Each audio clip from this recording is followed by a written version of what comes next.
El sol brillaba con fuerza inusitada y hacía un raro calor en la costa francesa de Boulogne-sur-Mer, en aquel verano europeo de 1850. El Canal de la Mancha, que aquí se ensancha hasta parecer un mar, estaba como de costumbre, poblado de veleros que hacían la travesía a Dover o a Folkestone. Había gente tomando té en los bistrós del puerto y se sentía la sirena de algún barco a vapor que estaba por zarpar. Los hombres trabajaban en los muelles, los niños corrían por las playas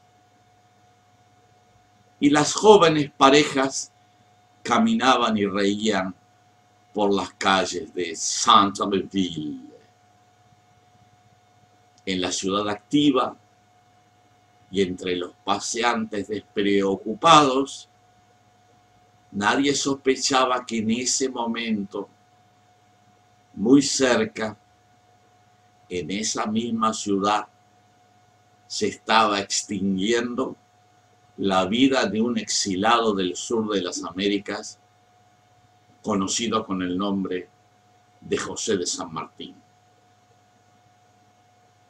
Sus recuerdos los llevaban a su niñez en Yapeyú, con Rosa, aquella india cariñosa que lo había concebido y que fuera a visitar por última vez en Arroyo de la China hacía 25 años.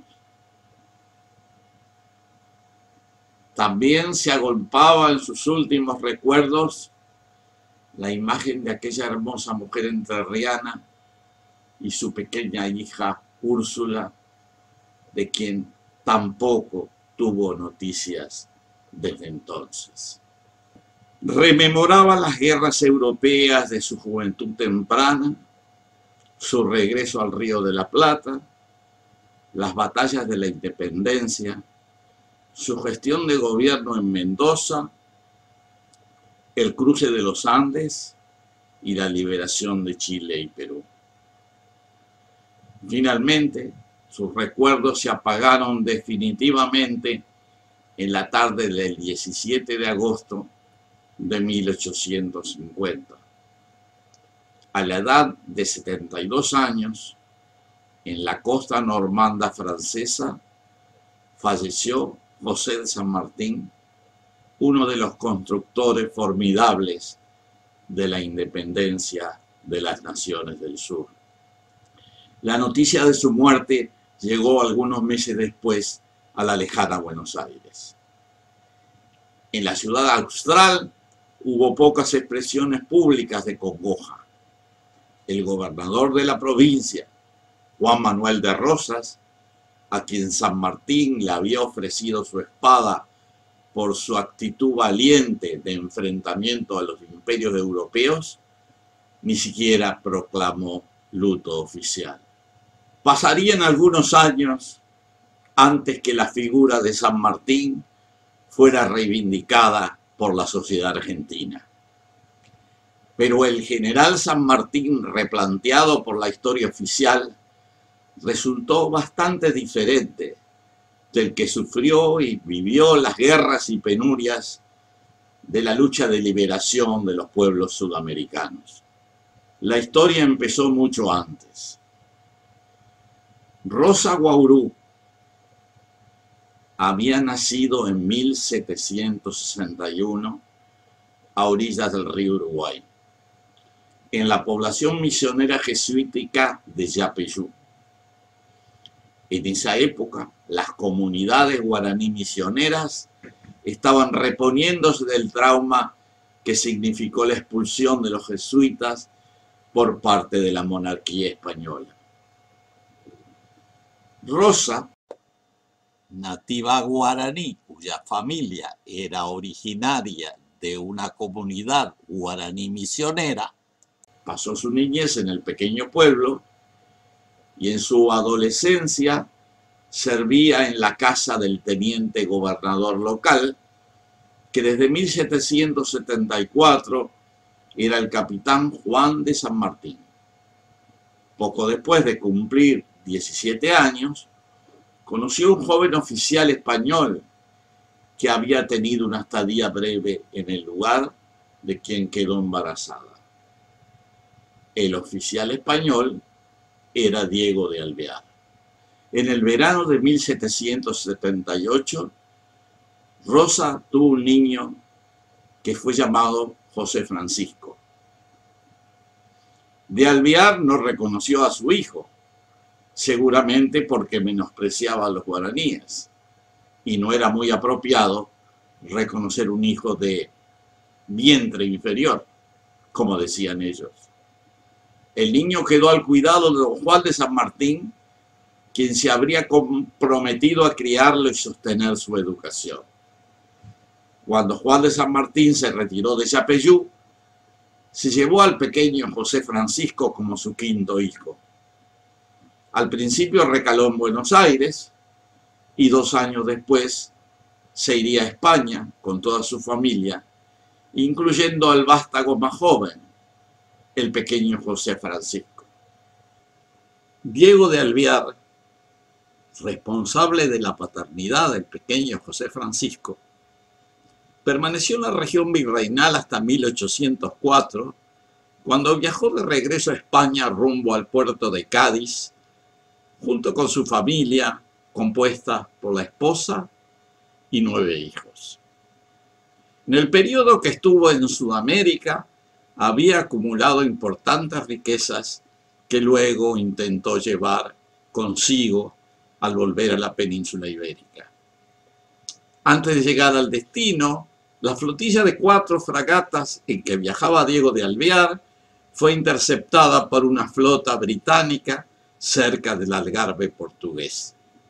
De Alvear se encontraba en la fragata Mercedes junto con su familia y sus bienes personales. Debido a su conocimiento del idioma inglés, se requirieron sus servicios de intérprete y debió trasladarse al buque insignia de la flota interceptora, acompañado de su hijo Carlos María. En ese momento, uno de los barcos ingleses efectuó un disparo de intimidación que hizo explotar la Santa Bárbara de la fragata y la embarcación se hundió.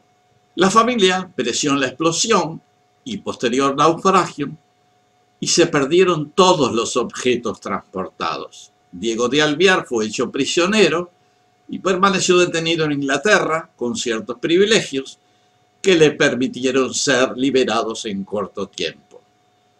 Su hijo primogénito, Carlos María de Alvear, al final volvió a Buenos Aires, donde desempeñó un papel nada honroso en la revolución de las Provincias Unidas en el sur de América.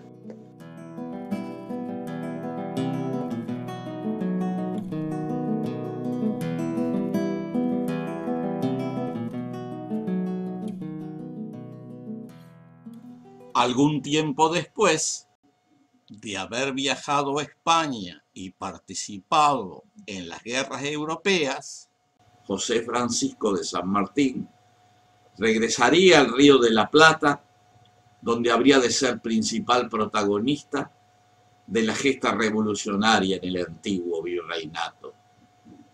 La versión oficial argentina descarta un origen indígena para su héroe máximo. Sin embargo, existen múltiples pruebas que demuestran que su verdadera biografía fue diferente a la que cuentan los libros vigentes.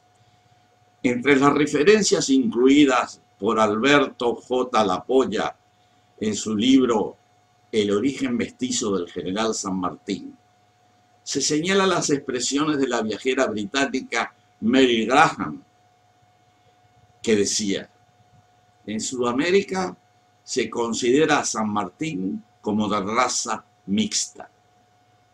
Por su parte, el historiador chileno Vicuña Maquena escribió: San Martín era un liberador, pero era también un intruso, un extranjero, un paraguayo, el mulato San Martín, como llamaban los señores vecinos del Mapocho al ilustre criollo. El instinto del insurgente, es decir, del criollo, triunfó siempre de la idea especulativa. Había servido a la independencia americana porque la sentía circular en su sangre de mestizo. La trayectoria de José de San Martín es conocida. Organizó el ejército de las Provincias Unidas del Sur y al frente de sus tropas derrotó a las fuerzas realistas en Chile y Perú.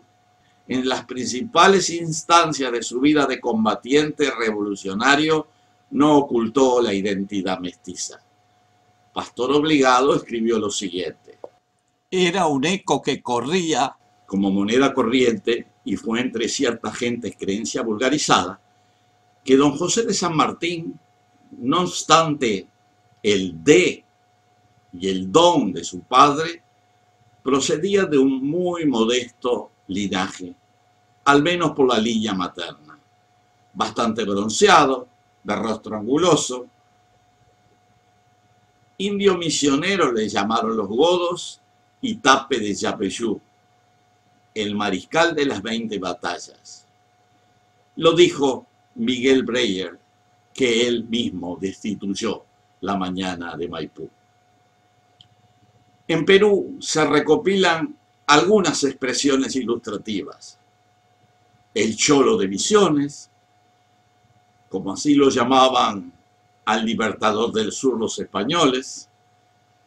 Otra expresión de su conciencia de identidad se manifiesta en una reunión con caciques y loncos mapuches, pehuenches y pampas en Mendoza en 1816, donde expresó: los he convocado para hacerles saber que los españoles van a pasar de Chile con un ejército para matar a todos los indios y robarles sus mujeres e hijos. En vista de ello, y como yo también soy indio, voy a acabar con los godos que les han robado a ustedes las tierras de sus antepasados. El desprecio por las culturas indígenas, la violación de los derechos humanos sistemática y cruel, se expresó en el desconocimiento continuo de los orígenes y aportes de los pueblos nativos. Por lo tanto, el San Martín mestizo fue ocultado incluso contra su propia voluntad. Todas sus expresiones mostraron que José Francisco de San Martín se reconocía indio hasta lo más profundo de su corazón.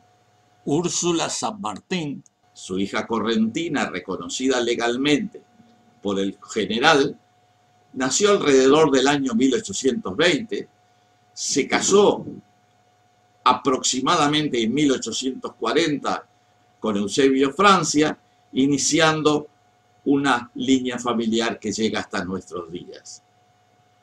Uno de los hijos de Úrsula fue Julio Francia San Martín, que nació el 16 de julio de 1848 en Concordia, que es una ciudad de Entre Ríos que había sido fundada en 1831, y se casó con Sandalia Palacios por el año 1870. Julio Francia y Sandalia Palacio tuvieron 10 descendientes, uno de los cuales fue Ángela Epifania, quien a su vez tuvo varios hijos, uno de los cuales fue Oscar Francia, que nació en 1922 en Salto Oriental, recientemente fallecido en Montevideo. Su hija, María Esther, tataranieta de Úrsula y chosna de José de San Martín, es una artista plástica que en la actualidad vive en el Cerro de Montevideo.